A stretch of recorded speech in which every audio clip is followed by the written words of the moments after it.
You won't believe me when I say this, but last night, I woke up to the sound of someone whispering from under my bed, and when I looked down, two eyes were staring back at me. If this were you, what would you do? Before I go into the full story, subscribe now and turn on post notifications to hear my stories again, and to get notified when I send a gift your way. Also, tell me where you're watching from, and what time is it there. Now, turn on the fan to have that soothing background hum while you listen. Let's begin. Story 1. If you've ever dangled your feet off the side of your bed while falling asleep, you may want to stop after hearing this. Because the night I finally looked under mine, I realized I was never alone in that room. It started as an ordinary evening, nothing unusual. I was tired from the day, lying in my small bedroom, the hum of my ceiling fan keeping me company. My phone rested on the nightstand, buzzing with a few late notifications. I scrolled for a while, then turned off the light. Outside, a dog barked once and quieted. The faint glow of the street lamp slipped through my curtains, enough to sketch soft outlines across my walls. It was one of those nights where the world feels calm enough to let you drift into sleep without worry. But then I heard it, the faintest shuffle, like fabric dragging across the floor. At first, I thought maybe my blanket had slid off the bed. I reached down but felt nothing. I shrugged it off, pulled the covers tighter, and closed my eyes. Seconds later, the noise returned, slightly louder, as though something or someone was adjusting beneath me. I held still, listening, my ears straining to separate the sound from the ordinary creaks of the house. The thought crossed my mind. Was it a mouse? Or maybe the wooden frame shifting? But it didn't sound like wood. It sounded deliberate. I told myself I was being dramatic. Everyone imagines things when it's late. I reached for my phone, letting the glow wash over the room, hoping the light would push the unease away. The noise stopped immediately, as if whatever was making it was aware of the sudden illumination. My thumb hovered over my screen, pretending to scroll, but my eyes darted to the side of the bed, waiting. When nothing else happened, I sighed with relief, slipped the phone back on the table, and turned to face the wall. That's when I felt the mattress shift, ever so slightly, like weight pressing upward from underneath. I sat up quickly, my breath uneven. Stillness. Utter stillness. I leaned over the edge, staring at the dark space below. Nothing. Only shadow. But then, a soft whisper. Don't look. I jerked back, hitting my head against the wall. My mind scrambled for logic. Maybe I was dreaming. Maybe the exhaustion was playing tricks. I repeated this to myself, convincing my body to relax. But minutes later, the whisper returned, stretched out like a plea, closer this time. Don't look again. My body trembled, every instinct telling me to run, but curiosity pinned me in place. I grabbed my phone again, switched on the flashlight, and leaned over the side. For a moment, it revealed nothing but dust and lost socks. Then the beam caught something, eyes, wide, unblinking, shining back at me. A man's face, pressed against the wooden slats of my bed, smiling. His teeth were jagged, lips cracked, and his skin looked wrong, like it had been stretched too tightly over bone. I dropped the phone, and it clattered against the floor. The light spun wildly, landing just enough to illuminate his hand reaching out. Long fingers, dirty nails, curling upward like claws. My body refused to move. I wanted to scream, but my throat locked tight.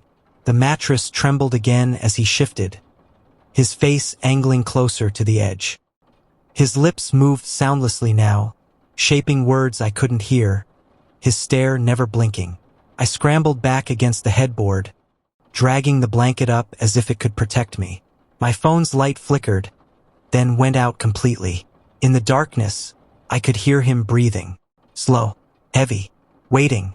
Minutes stretched into an eternity. Then silence. No breathing, no shifting, no whisper. Just emptiness. I thought maybe he'd gone, that I'd imagined it all. Slowly, I dared to peek over the edge again. Nothing. No eyes. No face. Relief hit me in waves. I swung my legs off the bed, ready to grab my phone and bolt for the door. But as my feet touched the floor, I heard it again, right beneath me, almost brushing my ankles. Don't look next time. Would you have dared to shine your light under the bed? Or would you have left it alone? Comment below what you would have done if you saw a face staring back at you. Story 2. If you ever hear scratching on your window at night, don't look outside. I made that mistake, and I'll never forget what I saw staring back at me through the glass. It was one of those nights where everything seemed too quiet. I had just finished a long day and wanted nothing more than to sink into bed and drift away. My room was simple. A wooden dresser against one wall, a desk cluttered with books I never seemed to finish, and a single large window above my bed that opened to the backyard. I kept the curtains half closed, enough to let in the pale glow of the moon. The neighborhood was peaceful. No cars passing, no voices outside. Just the hum of the refrigerator in the kitchen and the occasional creak of the old house settling. I set my phone face down on the nightstand and lay back, listening to the soft ticking of the wall clock. My eyelids grew heavy, and for a moment, the world felt perfectly still, comforting, even. Then I heard it, a faint, scratching sound against the window pane. At first, I assumed it was a tree branch swaying in the wind, brushing lightly against the glass. But when I listened closer, it didn't sound like wood. It was sharper, deliberate, like fingernails dragging slowly. I sat up slightly, straining my ears. The sound stopped as soon as I moved. I waited. Nothing. Just silence. I sank back into bed, convincing myself it was probably an animal. Maybe a stray cat. I closed my eyes again. Then it came back, louder this time, long, dragging strokes against the glass, like something was trying to carve its way inside. I forced a nervous laugh. It's just the wind, I whispered to myself. But my room felt different now. The shadows seemed thicker, the silence too heavy between each scratch. I sat up fully, staring at the half-closed curtain. I could just barely make out the outline of the window. Gathering my courage, I reached for the curtain and pulled it aside just a little. The yard outside was still. No animals. No tree branches close enough to touch the glass. Just the empty grass glistening faintly under the moonlight. I let out a shaky breath and closed the curtain again. But as soon as I lay back down, the scratching returned. Faster this time, more urgent. Like whatever was out there knew I had been watching. My body tensed. I wanted to look again, but something inside me screamed not to. Instead, I grabbed my phone and switched on the flashlight, pointing it at the window through the curtain. The scratching stopped instantly. Relief flooded me, but only for a moment. Because when I turned the light off, it started again. Scratch, pause, scratch, pause. The rhythm was unnatural, almost like it was waiting for me to notice each stroke. I pulled the blanket over my head, trying to block it out. Minutes passed. My breathing slowed. Maybe it was just a raccoon. Maybe I was imagining the pattern. My body finally began to relax, until I heard a new sound. A faint tap, right against the glass. I couldn't ignore it anymore. Slowly, my hands shaking, I pulled the curtain all the way open. There was nothing outside, just the backyard bathed in pale moonlight. I exhaled, letting the tension slip away. I was about to close the curtain when something moved, so fast I almost thought I imagined it. A shadow darted across the yard. My breath caught in my throat. I leaned closer to the glass, squinting. That's when I saw it. Two hands pressed against the window from the outside. Long, thin fingers, each nail curved and sharp, dragging slowly down the glass. The scratching wasn't random. It was deliberate. And then, a face pressed up against the glass. Its skin was pale, stretched tight over sharp cheekbones, its mouth twisting into a grin far too wide. The eyes, they didn't blink. They seemed hollow, yet focused entirely on me. It leaned closer, the nails squealing louder against the window, dragging slower, like it wanted me to watch every second of it. I stumbled back, knocking over a chair, my body trembling. The thing tilted its head, following me with its eyes, its smile widening. And then it tapped the glass 3 times, slow and deliberate. Tap, tap, tap. I bolted for the light switch, flooding the room with brightness. My chest heaved as I forced myself to look back at the window. It was empty. No hands. No face. Not even a smudge on the glass. Just the curtain swaying slightly from where I'd pulled it. I told myself I had imagined it. That exhaustion was playing tricks on me. I closed the curtain tight, turned off the light, and crawled back into bed, determined to sleep. But as I lay there in the dark, my phone buzzed. A notification. I reached for it, relieved for the distraction. But when I looked at the screen, my blood ran cold. It was a photo, taken just seconds ago, of me, lying in bed. The picture had been taken from the window. Would you have dared to open the curtain and look outside? Or would you have kept the window covered? Comment below what you would have done, and tell me if you've ever heard scratching at your window at night. Story 3. If someone knocks at your back door in the middle of the night, don't answer. I did, and I still don't know if the person standing there was even human. It was close to midnight, and I had just finished watching a movie in the living room. The house was quiet, except for the occasional buzz of the fridge and the faint hum of the heater kicking in. I lived in a small suburban home, the kind where every door led either to the street or the backyard. The back door had a frosted glass panel in the middle, and from the kitchen you could see the faint glow of the motion light outside. I remember feeling unusually at peace that night. I had my blanket wrapped around me, a warm mug of tea on the coffee table, and my phone in my hand as I mindlessly scrolled. Eventually, my eyes grew heavy. I turned off the TV, rinsed the mug, and was about to head to bed when it happened. There was a knock. Not loud, not frantic. Just 3 soft, deliberate taps on the back door. I froze in the kitchen, staring at the door. No one ever came to my back entrance. Friends, delivery drivers, neighbors, everyone used the front. My first thought was that it might be an animal bumping into the door, maybe a raccoon or stray dog setting off the motion light. But this was too precise, too human. I waited, holding my breath. Seconds passed, and I almost convinced myself it was nothing, until the knock came again. 3 taps, evenly spaced. I reached for the light switch and flicked it on. The kitchen glowed, but the frosted glass made it impossible to see who or what was outside. Only a vague, shadowy outline moved slightly beyond the door. My first instinct was to ignore it. Just go to bed, pretend it never happened. But then came a voice, soft, calm, almost polite. Please, let me in. Every hair on my body stood on end. It wasn't a voice I recognized. Too low, too measured, as though every syllable was being chosen carefully. I forced myself to speak, though my voice came out shaky. Who's there? The figure shifted but didn't step into the light. Just, let me in. I stumbled back, heart racing. My mind scrambled for explanations. Maybe it was a neighbor in trouble. Maybe someone had car trouble and needed help. I thought about calling the police, but something about the way the voice sounded made me hesitate. It wasn't desperate. It wasn't panicked. It was patient. I grabbed my phone anyway, opening the camera and zooming in through the glass. The outline of the figure became sharper. They were standing perfectly still, facing the door, not moving an inch. Too still. And then, as if sensing I was watching, the voice came again, firmer this time. I know you're there. I nearly dropped the phone. I hadn't said a word. I hadn't made a sound. How could they know? The knocks grew louder now, heavier, shaking the door in its frame. Let me in. The voice wasn't calm anymore.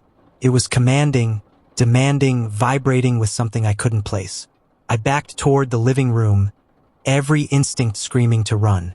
But before I could move further, the motion light outside flickered, and for the first time I saw the figure clearly.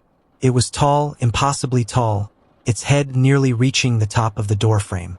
The face was obscured, but the outline of its body looked wrong, limbs too long, posture slightly hunched, as if it didn't quite fit into a human shape.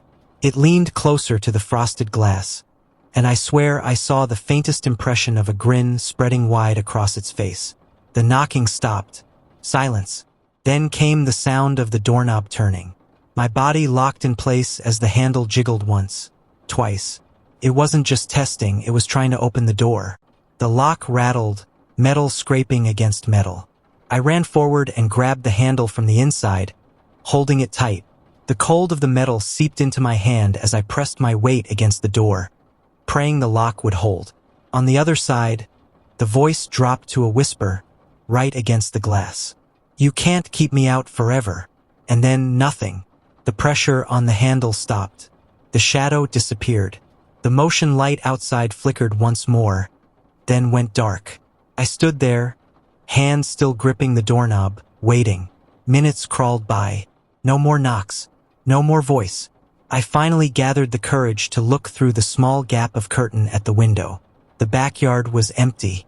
I thought it was over, that maybe I'd imagined the shape, the voice, all of it. My body sagged with relief. I double-checked the lock, secured the chain, and slowly made my way to my bedroom, convincing myself it was done. But just as I pulled the blanket over me, my phone buzzed with a new notification. A text. Unknown number. The message said, "Thank you for holding the door. I'll try again tomorrow." If someone knocked at your back door at midnight, would you open it? Or would you pretend you weren't home? Comment below what you would have done if you heard that voice outside. Story 4. If you ever hear footsteps on your stairs when you're home alone, don't go to check. I did, and I wish I never looked. I had the house to myself that weekend. My parents had gone out of town, leaving me in charge of keeping an eye on things. It wasn't the first time I'd been alone, and usually I enjoyed the quiet. The house was old but comfortable, with wooden floors that groaned in the night and stairs that complained with every step. That evening, everything was calm. I made myself dinner, watched a few shows on my laptop, and eventually climbed into bed with a book. My bedroom was upstairs, right at the end of the hall, and from my bed I could see the top of the staircase. The soft glow of the lamp made the walls look warm, and for a while I felt safe. Outside, the neighborhood was silent. Not a car, not a voice, not even the usual barking dog. The only sound was the steady tick of the clock and the faint hum of the heater turning on and off. I let the calm settle in, convinced it would be another uneventful night. But just as I was about to turn off the lamp, I heard it, the long, drawn-out groan of a step on the staircase. I froze, my eyes flicking toward the door.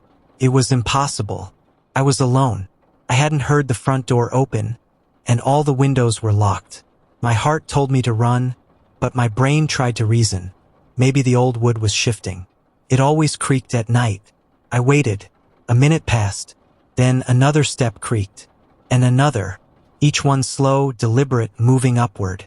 The sound was faint but unmistakable. Something or someone was climbing the stairs. I told myself it was my imagination. Maybe I was half asleep and misheard. I turned the lamp off, lying in the dark, straining my ears. For a moment, silence returned. Relief trickled in. Then the creaking started again, closer this time. Step by step, slow and steady, like weight pressing down on each board. I sat up, clutching my blanket, my eyes glued to the dark outline of the staircase at the end of the hall. The shadows stretched strangely in the dim light of the night sky leaking through the window. My throat tightened as the steps grew louder, heavier. Then it stopped. Halfway up, I waited, frozen. Nothing. Minutes passed. Maybe it had been my imagination after all. I sank back against the pillows, forcing my body to relax. The silence stretched so long that I almost believed it was over. But then came a different sound. A faint dragging, like fingers trailing along the wall. Slow. Scraping. Moving upward toward my floor. I leapt from bed and flicked the hallway light on. The staircase was empty. No one there.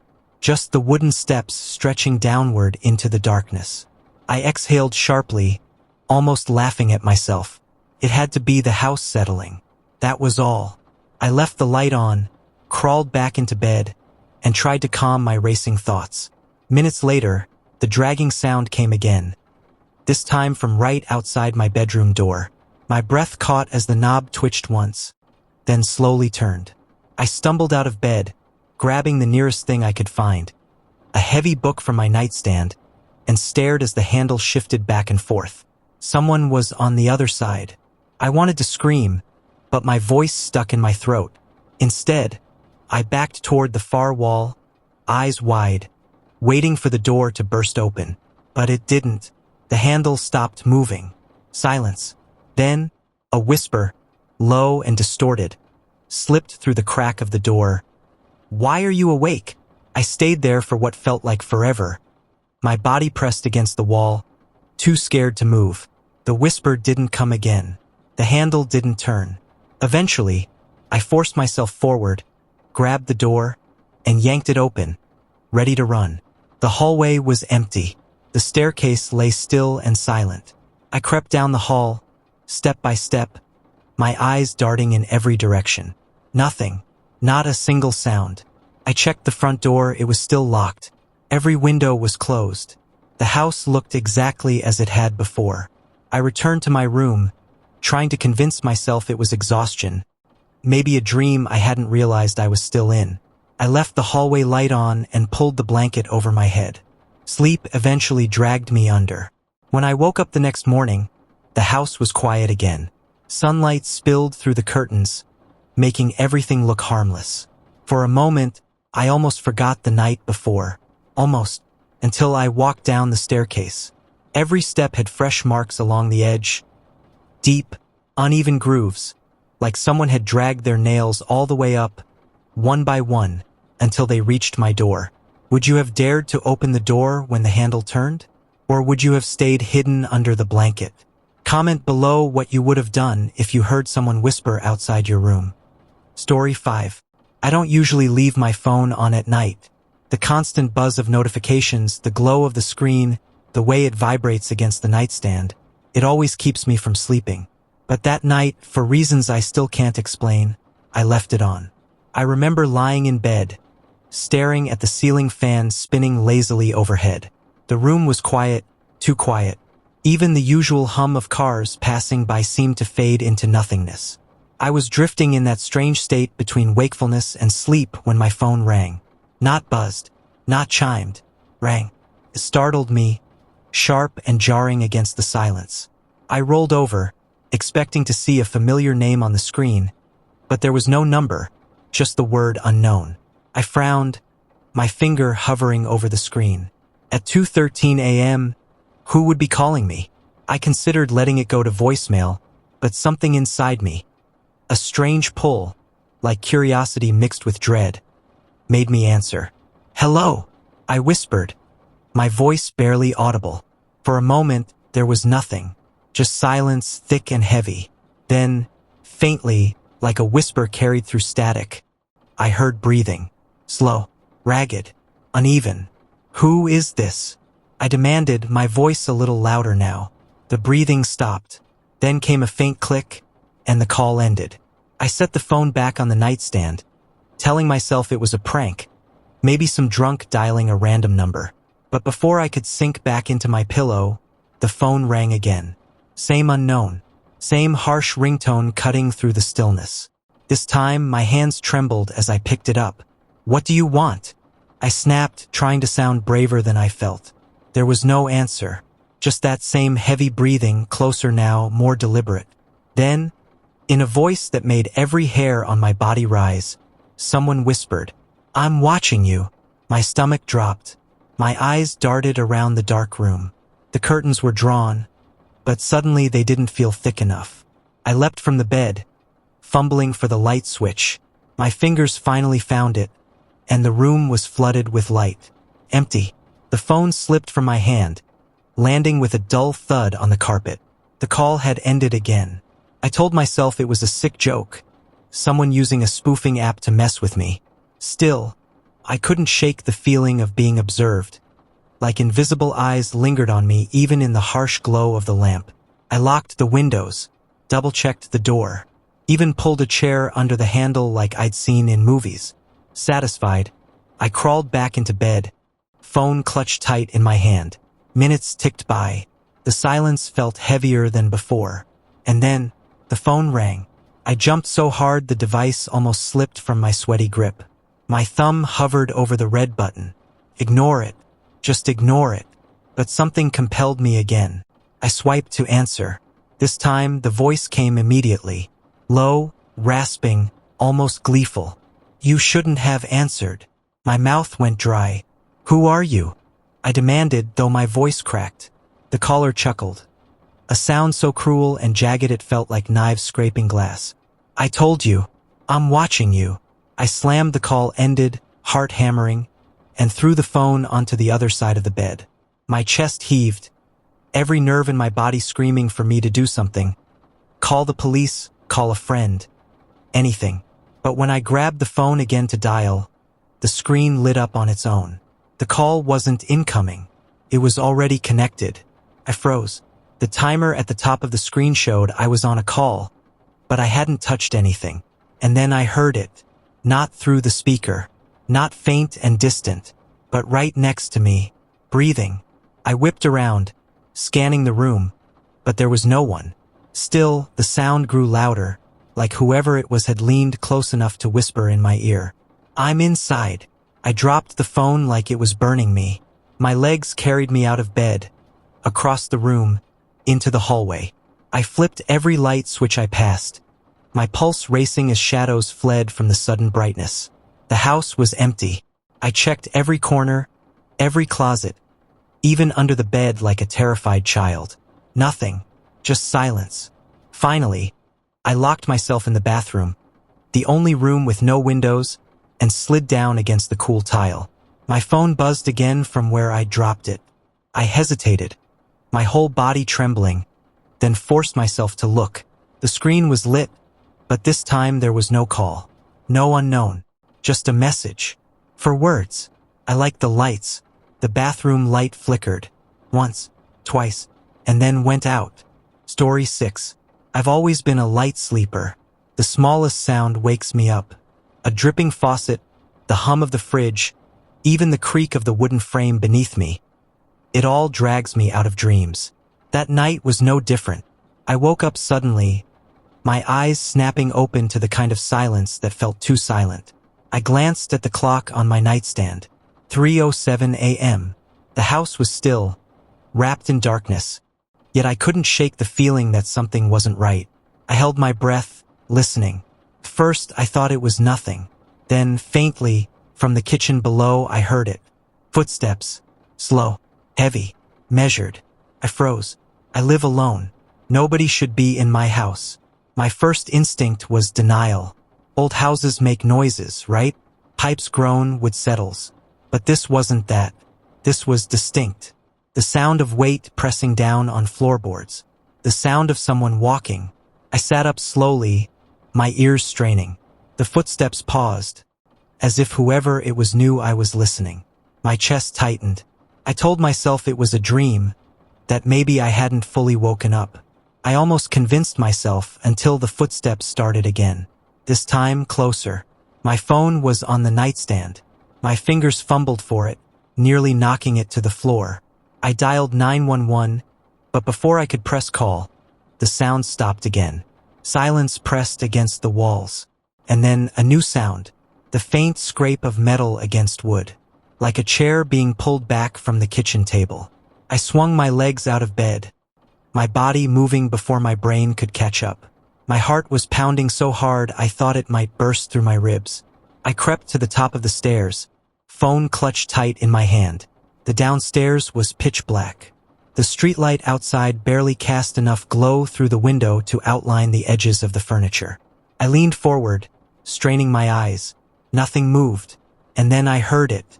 The sound of breathing. Slow, steady, coming from the kitchen. "Hello," I called, my voice cracking. No answer. I gripped the banister so hard my knuckles hurt. The silence stretched, suffocating me, until finally, the footsteps started again. Only this time they weren't in the kitchen. They were on the stairs, coming up. I bolted back to my room, slammed the door shut, and locked it. My chest heaved as I pressed my weight against it, praying the lock would hold. My phone screen glowed in my hand, but when I looked down, the call screen was frozen. No matter how many times I tapped, it wouldn't dial. The footsteps stopped right outside my door.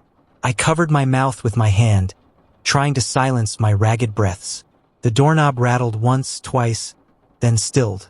The silence that followed was worse than the noise. Minutes passed. At least it felt like minutes, but I didn't dare move.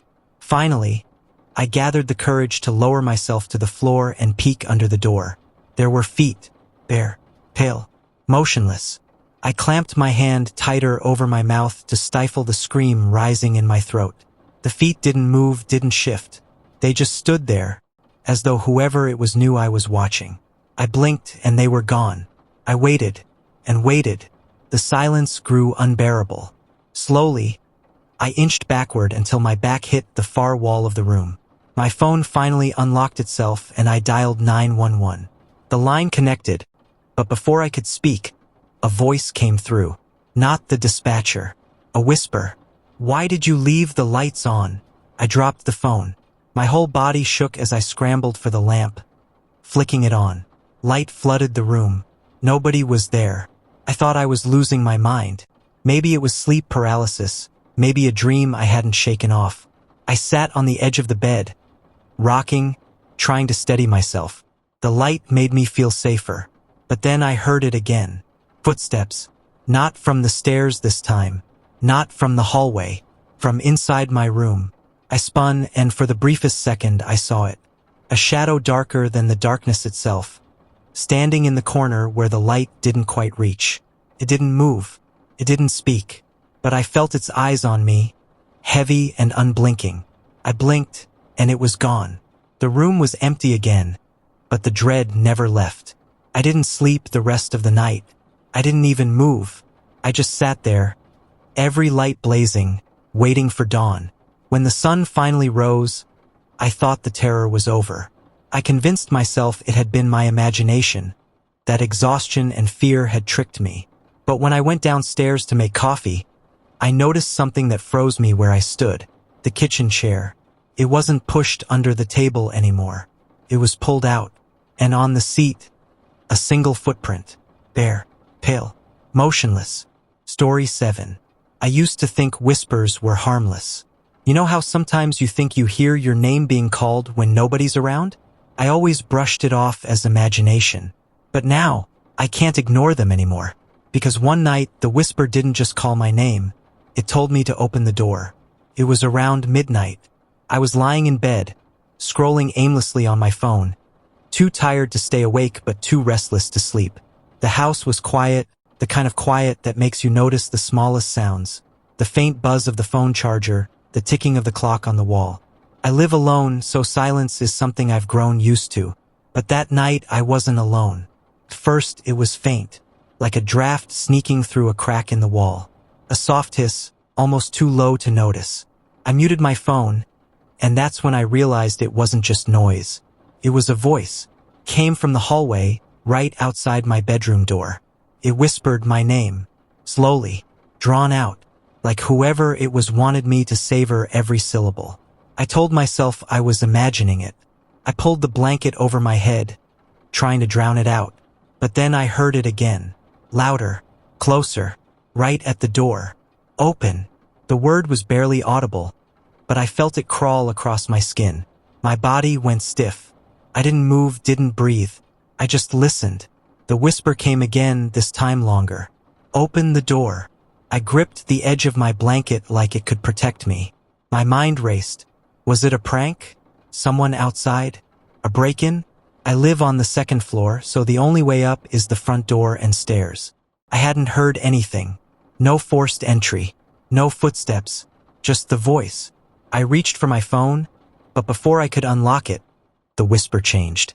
It was no longer calling my name. It was laughing. A dry, rasping laugh that made the hairs on my arms rise. Then silence. I stayed awake, waiting for more, but nothing came.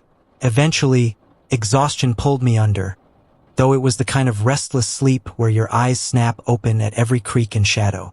The next morning, I tried to convince myself it was a dream, but when I walked to my bedroom door, I froze.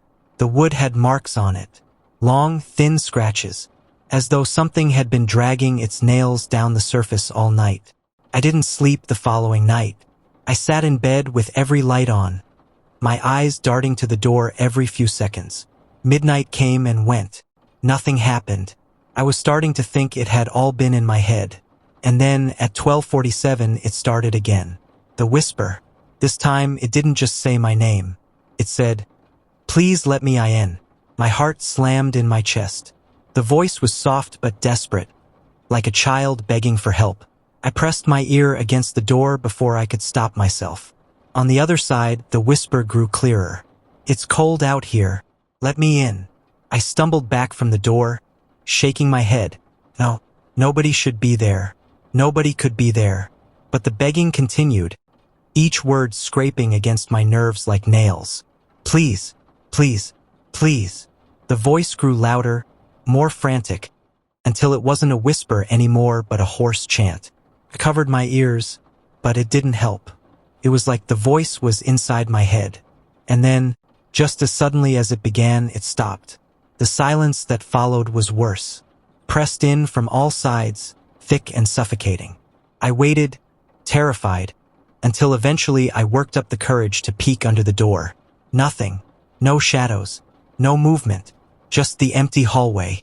But as I leaned closer, I realized my mistake. The whisper came again.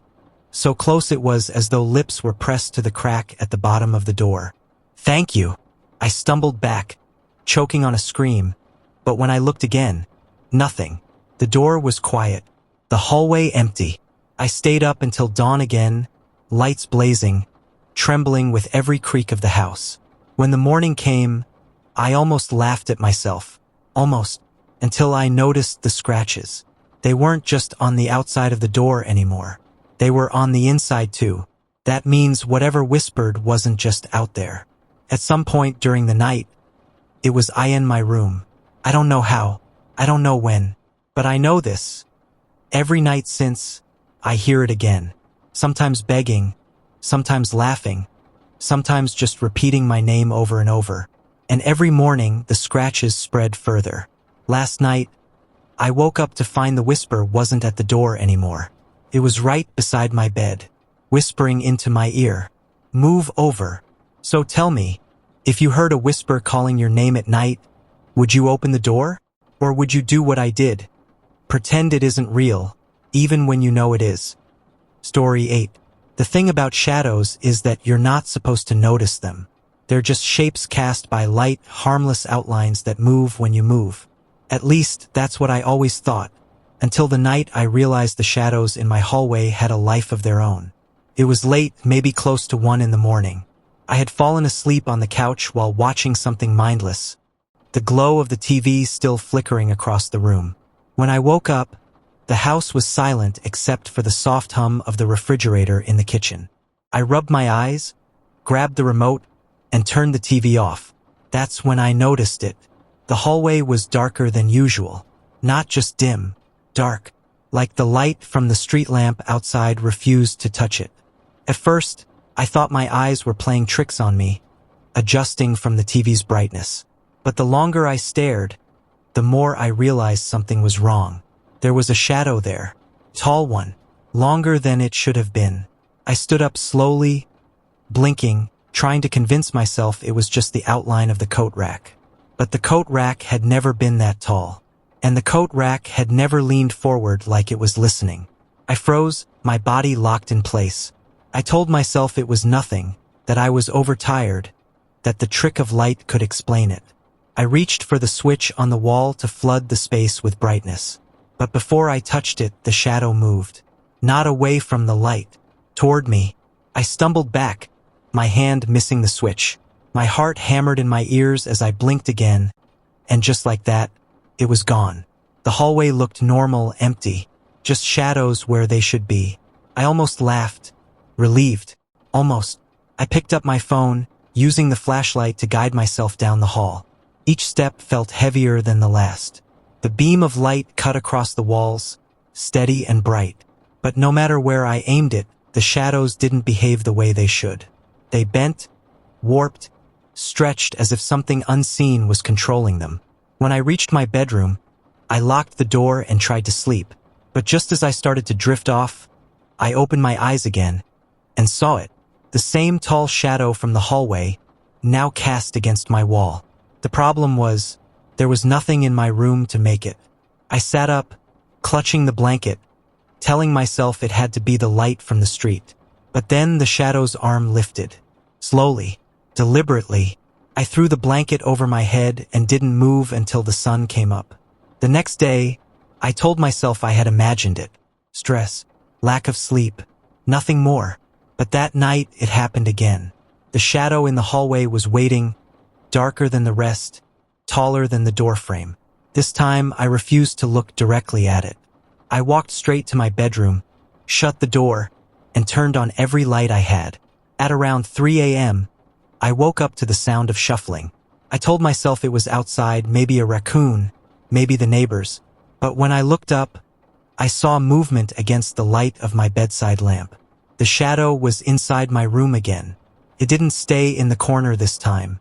It glided across the wall, stretching over the dresser, then along the floor until it reached the foot of my bed. I wanted to scream, but no sound came out. My throat locked up, my chest heavy with terror. And then it stopped. The shadow froze at the foot of the bed. I waited, trembling, but it didn't move closer. For a moment, I thought it was over. But then the voice came, a whisper, low, raspy, so close it felt like it was right beside my ear. Get up. I bolted upright, but there was no one there. The shadow had vanished. The room was empty. Morning came like a blessing, sunlight spilling across the floor, banishing every trace of the night. But when I walked into the hallway, I noticed something that made my stomach drop. The floorboards, dust had gathered in thin streaks, as though something had been pacing back and forth all night. I didn't leave the house that day. Couldn't. I just sat in the living room, blinds open, sunlight streaming in, convincing myself light meant safety. But when the sun set again, the dread returned. I kept every lamp and bulb on, determined not to give the darkness a place to hide. Midnight passed. 1 o'clock. 2. Nothing. My body finally began to relax. Then, at exactly 2:59, the power went out. The house plunged into darkness. And from the hallway, I saw them. Not one shadow this time. Dozens. Long, twisted, stretching along the walls, creeping toward my door. I don't know how long I sat there frozen, watching as they pooled at the threshold. The whispers started again, overlapping, layered on top of each other until it sounded like a crowd pressing against the door. When the lights finally came back on, the hallway was empty, silent. But I know this isn't over, because now, even in the daytime, I catch them moving in the corners of my eyes. Shadows that stretch the wrong way. Shadows that don't match my body.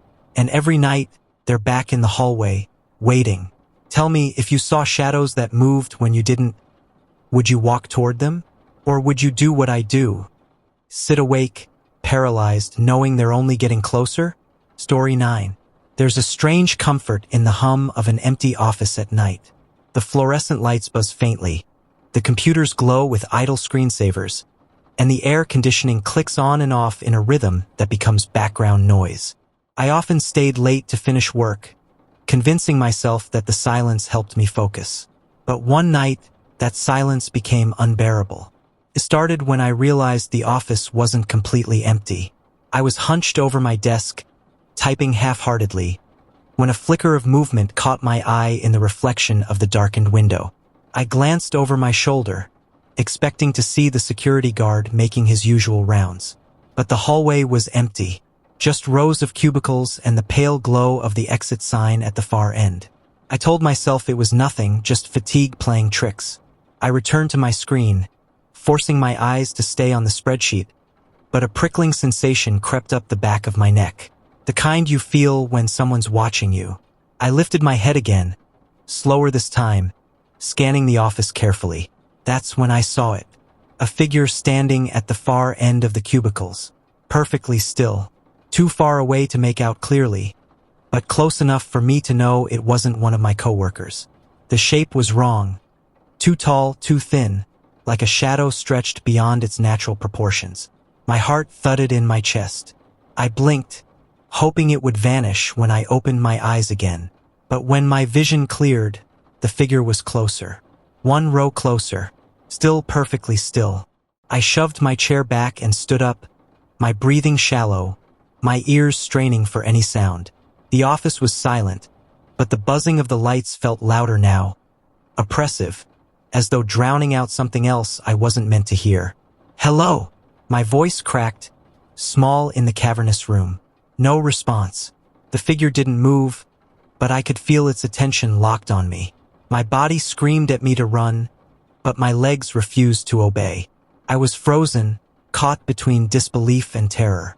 I forced myself to blink again, and in that split second of darkness, the figure vanished. Relief hit me like a wave. Maybe I was hallucinating. Maybe the long hours and caffeine had finally gotten to me. I let out a shaky laugh, trying to convince myself it was over. Then came the sound. A chair scraping across the floor, slow and deliberate. Not mine. Not anywhere near me. It came from a cubicle just a few rows away. Couldn't breathe. Every hair on my body stood on end. I reached for my bag, my hands trembling so badly I almost dropped it, and slung it over my shoulder. The scrape came again, louder, closer, as if whatever had been standing still was now circling. I moved quickly toward the exit, my footsteps soft against the carpet, but echoing in my head like thunder. I kept my eyes straight ahead, refusing to look into the cubicles as I passed, afraid of what I might see staring back. The hallway stretched longer than it ever had, the glowing red exit sign taunting me like a promise I couldn't quite reach. I was almost there when the lights flickered. Just once, but enough to plunge the office into darkness for the briefest second. And in that second, I saw it. Right beside me, its elongated form bent low, face inches from mine, though its features were impossible to read. The air grew cold, a chill that seeped into my bones, and I could hear something breathing. Slow, deep, unnatural. The lights snapped back on, and the space beside me was empty. I didn't hesitate. I bolted through the exit door and flew down the stairwell 2 steps at a time. My heart pounded so violently I thought it might burst, but I didn't stop until I burst through the front doors of the building into the night air. The security guard at the desk looked up in surprise as I staggered past, gasping for breath, drenched in sweat. He asked if I was okay, but I couldn't answer. I just shook my head and kept walking until I was outside under the streetlights, gulping down air like I'd been drowning. I never worked late alone again. I told myself I imagined it, that stress and exhaustion can do strange things to the mind. But every time I passed the building at night, I swore I could see something in the windows. A tall, thin shadow moving between the rows of cubicles, waiting for someone foolish enough to stay behind. And sometimes, when the lights flicker in my own apartment, I feel the same cold breath on the back of my neck. Story 10. If you ever hear a stranger call your name from inside your house when you're certain you're alone, don't answer. I did, and I regret it every single day. That night had started out ordinary. I came home from work later than usual, kicked off my shoes by the door, and collapsed onto the couch with the television humming low in the background. My apartment was my safe place, quiet and predictable. The refrigerator hummed, the clock on the wall ticked steadily, and the faint glow of streetlights spilled through the curtains. It was the kind of night where I should have been able to relax and drift off without a care. I remember curling up with a blanket and letting my body sink deeper into the cushions. My phone buzzed a few times with notifications, but I ignored them, too tired to engage. I closed my eyes, ready to let sleep take over, when I heard it. A voice, not muffled from outside, not the television, clear, low, and close, called my name. At first, I thought I'd imagined it. I sat up slowly, listening hard, my ears straining against the hum of the appliances. Nothing, just stillness. I laughed nervously at myself, shaking my head. Exhaustion does strange things. Maybe I drifted off for a second and dreamed it. I lay back down. A few minutes later, it happened again. My name, spoken in the same low tone, but this time from the hallway that led to my bedroom. Every muscle in my body locked. I stared at the dark hallway, my throat dry, my breath shallow. I lived alone. No one else had keys. There was no reason anyone should be here. I forced myself off the couch, gripping the edge for balance, and called out in a shaky voice, "Who's there?" No answer. I crept to the kitchen and grabbed the heaviest thing within reach, a cast iron pan. My hands trembled as I inched toward the hallway, every step slower than the last. The shadows seemed to stretch, darker than usual, swallowing the end of the hall where my bedroom door stood open. I flicked the light switch, but the hallway bulb only flickered once before going dark again, leaving me in the half-light of the living room. My heart was hammering so loudly it seemed to echo in my ears. Then, from the bedroom, the voice called my name again, but this time it added something. "Come here." I nearly dropped the pan. The way it said my name, it wasn't mocking or loud. It was familiar, almost intimate, like someone who knew me well. But I didn't recognize the voice. I stood frozen at the edge of the hallway, torn between running out the front door and proving to myself that I wasn't losing my mind. Finally, I whispered, "Get out of my house." The silence that followed was unbearable. I waited, pan raised, sweat sliding down my back, and then I heard footsteps, slow, deliberate, coming from my bedroom, moving closer with each step. Couldn't breathe. I backed up until my legs hit the couch, my grip on the pan so tight my knuckles ached. The footsteps stopped halfway down the hall. I waited, straining my eyes, and then I saw it. A figure standing just at the edge of the darkness, motionless, its face obscured. Spoke again. "I've been waiting for you." I wanted to scream, but nothing came out. My entire body trembled as it took one slow step forward. I bolted. I didn't think. I just ran for the door, yanking it open and spilling into the hallway outside my apartment. My neighbors' doors were closed, the hall empty, but I didn't stop. I sprinted down the stairs barefoot, pan still in my hand, until I reached the lobby. The security guard looked up in surprise as I burst through, gasping for breath. He rushed toward me, asking if I was okay. I tried to explain, but the words tangled in my mouth. Finally, I managed, "There's someone in my apartment." He grabbed his flashlight and insisted on checking it out. Against every instinct, I followed him back upstairs, my legs weak beneath me. When we pushed open my door, everything looked normal. The television still hummed, the blanket still crumpled on the couch. The hallway light flicked on without a problem. My bedroom door stood open, but inside, nothing was disturbed. We searched the closets, under the bed, even the bathroom. No one was there. The guard told me it was probably stress or exhaustion, maybe a dream. He suggested I get some rest. He left after checking the locks and assuring me no one had broken in. But when I went back inside, I noticed something I hadn't before. On the nightstand beside my bed was a piece of paper. A note I hadn't written, said my name, over and over in handwriting that wasn't mine. I grabbed my bag and left that night, refusing to stay another second. I stayed at a friend's place, but even now, weeks later, I still hear it sometimes. A whisper in the dark, low and intimate, calling my name. And every time it sounds closer. Would you have answered? Story 11. If the lights ever go out in your house and you hear someone breathing in the dark, don't move. I learned that the hard way.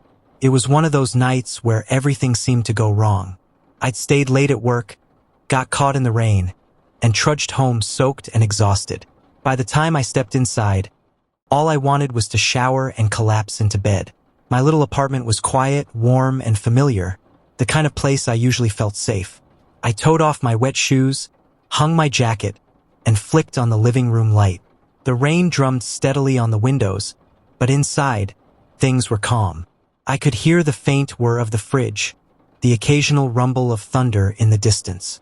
I settled onto the couch with a mug of instant noodles, letting the warmth chase away the damp chill. My phone buzzed with a friend's message, but I didn't bother replying. All I wanted was sleep. That's when the power went out. Not a flicker, not a surge, just an abrupt click, and the apartment was swallowed in pitch-black silence. The suddenness of it jarred me. The hum of the fridge stopped, the heater clicked off, and even the faint background noise of electricity vanished. The rain outside was the only sound left. I set my mug down carefully, fumbling for my phone to use as a flashlight.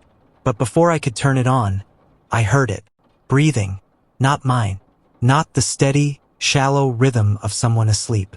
This was heavier, slower, like lungs working just a few feet away from where I sat. I froze, my phone still in my hand, my ears straining. The sound continued, inhale, exhale, deliberate and close. I whispered into the dark, "Hello!" My voice sounded too loud in the silence. No answer. I flicked on my phone's flashlight, the narrow beam cutting through the darkness. The living room was empty. The hallway leading to my bedroom stretched ahead, pale light reflecting faintly off the framed pictures on the wall. Nothing moved, but the breathing didn't stop. If anything, it grew louder, coming from the direction of the kitchen now. I swung the light that way, my pulse racing, and caught a glimpse of something, movement, a shift of shadow too deliberate to be my imagination.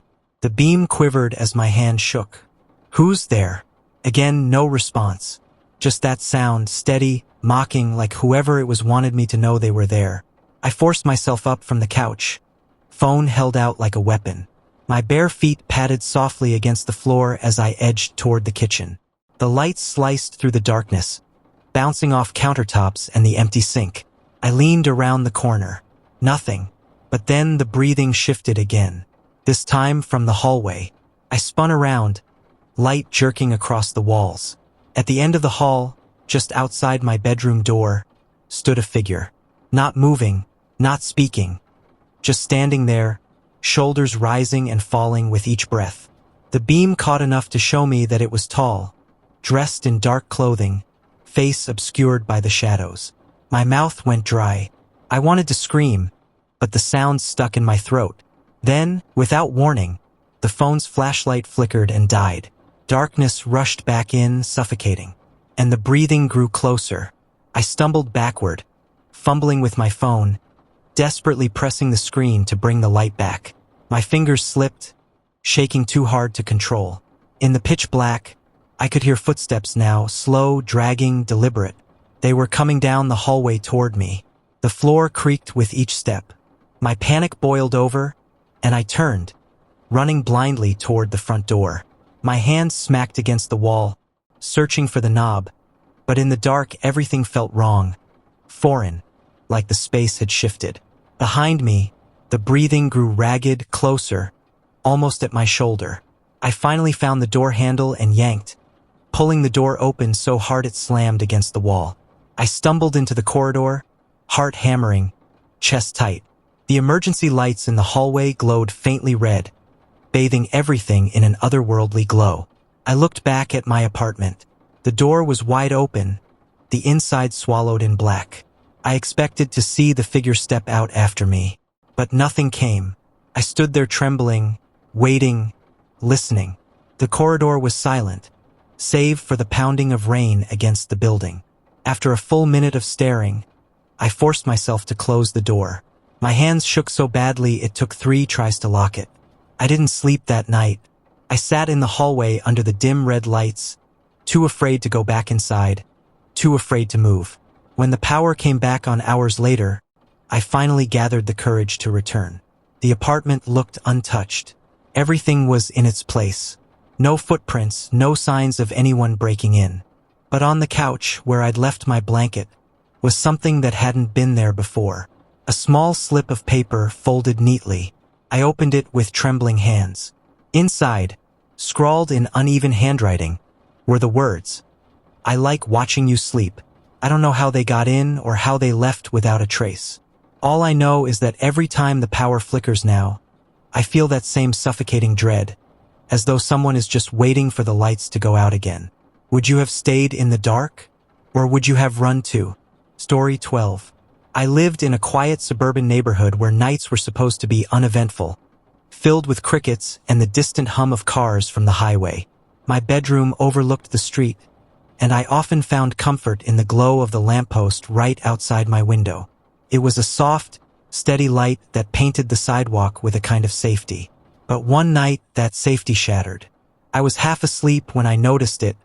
Movement at the edge of the lamplight. A shadow lingered just beyond the glow, shifting back and forth as if pacing. At first, I dismissed it. Maybe it was someone walking their dog, maybe just a neighbor returning home late. But when I sat up and squinted, I realized there was no dog, no purposeful movement.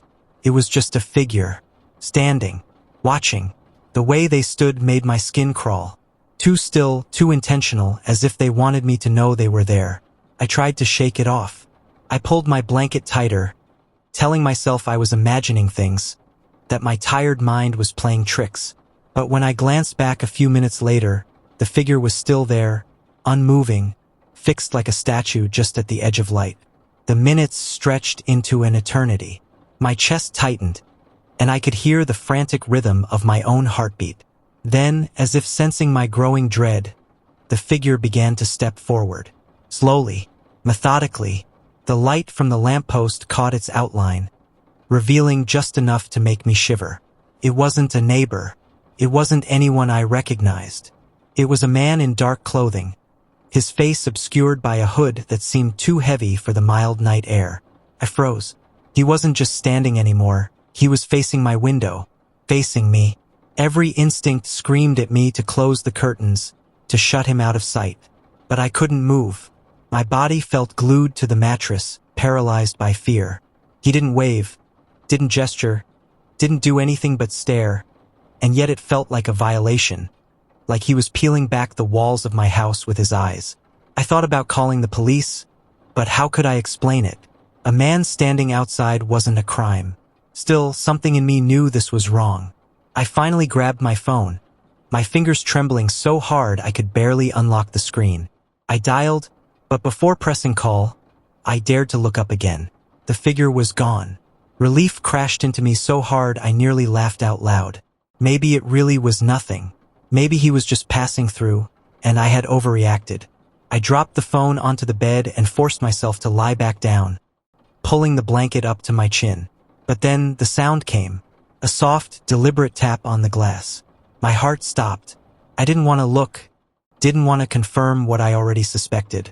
But against every ounce of self-preservation, my eyes slid toward the window. He was right there, pressed against the glass, his hood casting his face in shadow, but I could feel his eyes boring into me. The tapping continued, steady, patient, as though he knew I had nowhere to go. My breath came in shallow gasps, each one louder in the silence of the room. I scrambled off the bed, nearly tripping on the blanket, and bolted for the door. My hands fumbled with the lock as the tapping grew louder, more insistent. It wasn't random. It had rhythm now, a pattern, like he was knocking out some sinister code meant only for me. I slammed the door shut behind me and ran down the hallway, every step echoing through the quiet house. My parents were asleep in their room, and I banged on their door with desperate urgency. By the time they opened it, wild-eyed and confused, the tapping had stopped. We all went back to my room together. The window was empty. The street was quiet. The lamppost glowed innocently, casting its usual warm light on the sidewalk. There was no sign of anyone. My father checked the locks, muttering about pranksters and teenagers with nothing better to do. My mother held me tightly, whispering reassurances that felt too fragile to believe. But as I finally settled back into bed, surrounded by their false sense of safety, I glanced at the window one last time. On the glass, faint but unmistakable, were smudges. Handprints, too large to be mine. I didn't sleep for the rest of the night, and every time the lamppost flickered, I was sure he was still out there, waiting just beyond the light, patient as ever.